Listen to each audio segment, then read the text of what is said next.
One word substitution का ये class number 8वां है और आज की इस वीडियो में अगर एक भी ऐसा शब्द इंग्लिश का होगा जो आपको नहीं समझ में आएगा तो आप इस चैनल को छोड़ करके हमेशा के लिए चले जाइएगा। बहुत ही प्यार से समझाएंगे, आराम से आपको सारे के सारे वन वर्ड याद हो जाएंगे जितने कि आज की इस वीडियो में आपको देखने को मिलेंगे और बिल्कुल आसानी से, एकदम ट्रिक से, मेहनत नहीं करने की जरूरत पड़ेगी आपको। ये क्लास नंबर 8 है, बाकी के 7 क्लास अगर आप नहीं देखे होंगे तो देख लीजिएगा। ये जो सीरीज है एयरफोर्स, नेवी, एनडीए के लिए स्पेशली बनाया गया है और कोस्ट गार्ड के लिए, तो आप ध्यान से देखेंगे इसको। मान लेते हैं कि यही शब्द आपके एग्जाम में अगर पूछ दे तो आप कितनी आसानी से इसको देख सकते हैं, सॉल्व कर सकते हैं। जैसा कि क्वेश्चन है कि लवर ऑफ बुक्स, मतलब देखिए लवर मतलब प्रेमी होता है, बुक्स मतलब किताब, यानी किताबों के प्रेमी को क्या कहते हैं। देखिए आज के बाद आप कभी नहीं भूलेंगे, बिल्कुल इजीली मैं आपको यहां पर समझाऊंगा।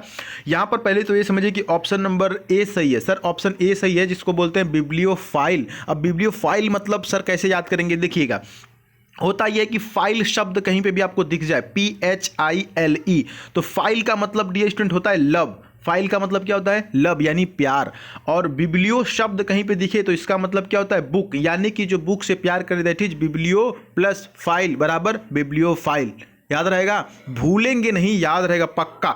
बिब्लियोमैनिक, मैनिक का मतलब होता है पागलपन और बिब्लियो का मतलब किताब, लेकिन यहाँ पर बिब्लियोमैनिक पागलपन मतलब नहीं। जो ऐसे लोग होते हैं ना जो बुक्स के लिए मतलब उनका सूची, उनका ग्रंथ जिसको इकट्ठा करते हैं दैट इज मतलब ग्रंथ सूची कह सकते हैं एक शब्दों में, बिब्लियोमैनिक। और देखिए मैनिया का मतलब क्या होता है, मैनिया का मतलब होता है पागलपन, exactly.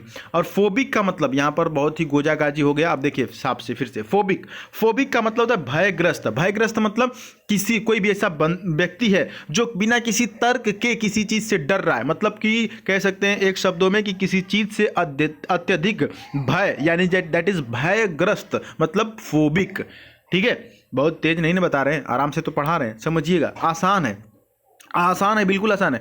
One who treats the problem of hurt, मतलब कि ऐसा व्यक्ति या ऐसा बंदा जो क्या करता है, ट्रीट करता है, मतलब इलाज करता है किसका, प्रॉब्लम मतलब किसी समस्या का, हर्ट मतलब दिल के समस्या का, हृदय की समस्या का जो इलाज करता है उसको बोलते हैं कार्डियोलॉजिस्ट। याद रखेंगे, कैसे याद रखेंगे सर, बहुत ही कठिन है सर, फिर से बताइए, आराम से बताइए।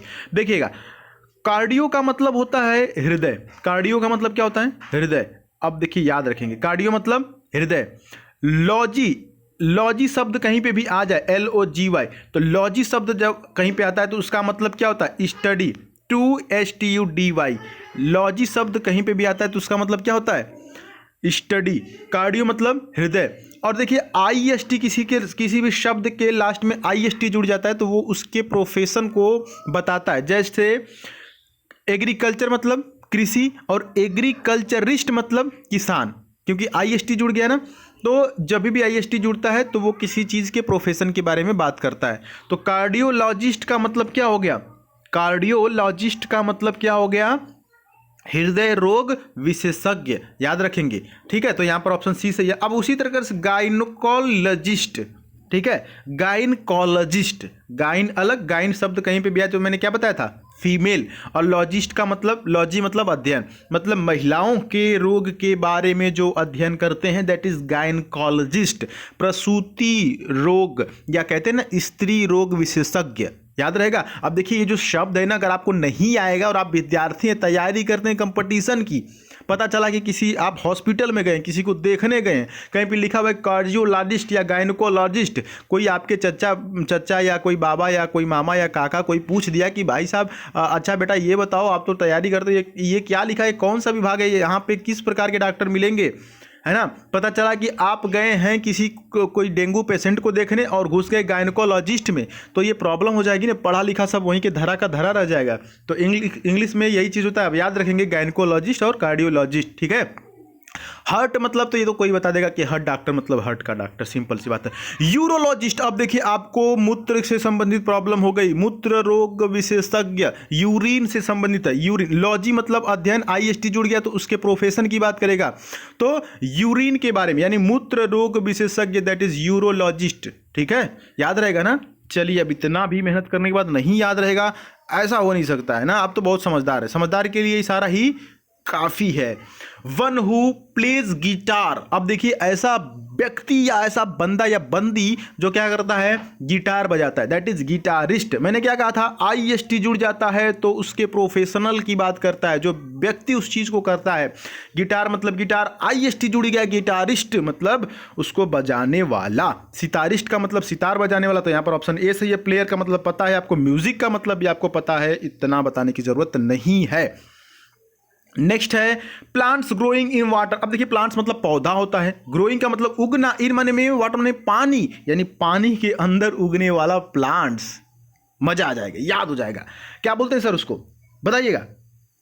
ओ हो, बिल्कुल सही, एक्वाटिक बोलते हैं। क्या बोलते हैं, एक्वाटिक। एक्वाटिक मतलब जलीय, क्या होता है, जलीय, ठीक है, याद रहेगा ना। चलिए, रेप्टाइल का मतलब क्या होता है सर, रेप्टाइल तो मैंने पढ़ा है ना, साइंस में पढ़ा मैंने सर, क्लास 10th में पढ़ा, 9th में पढ़ा, 11th में पढ़ा, 12th में पढ़ा, मैं बार बार रेप्टाइल पढ़ते आ रहा हूँ। रेप्टाइल का मतलब रेंगने वाला जीव, रेंगने वाला जंतु। एम्फीबियन का मतलब होता है ऐसे जीव, ऐसे जंतु जो उभयचर हैं, जो पानी में भी रह सकते हैं और जमीन पर भी रह सकते हैं। एक एग्जाम्पल बताइए।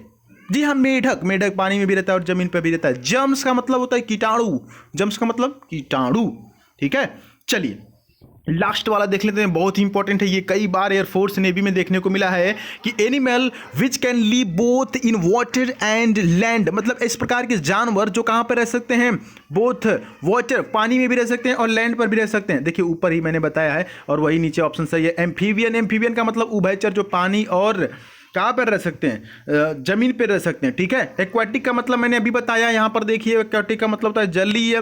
अलूफ का मतलब होता है पृथक या शांत या दूर, पृथक मतलब अलग अलग, या शांत मतलब शांत स्वभाव की चीजें, अलग दूर रहने वाली। अच्छा, लास्ट वाला है अमार्फस। अमार्फस का मतलब होता है आकारहीन, जिसका कोई आकार होकर, कोई ढंग बेसुरा हो, बेआकार का हो, मतलब बेकार, मतलब बिना आकार का, ठीक है।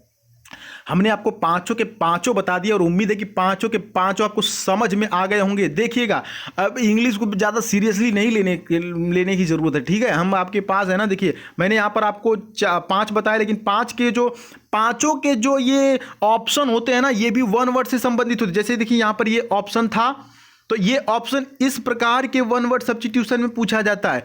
ये भी ऑप्शन है, तो ये इस प्रकार के, मतलब जो ऑप्शन होते हैं वो भी किसी न किसी के वन वर्ड होते हैं, याद रखेंगे।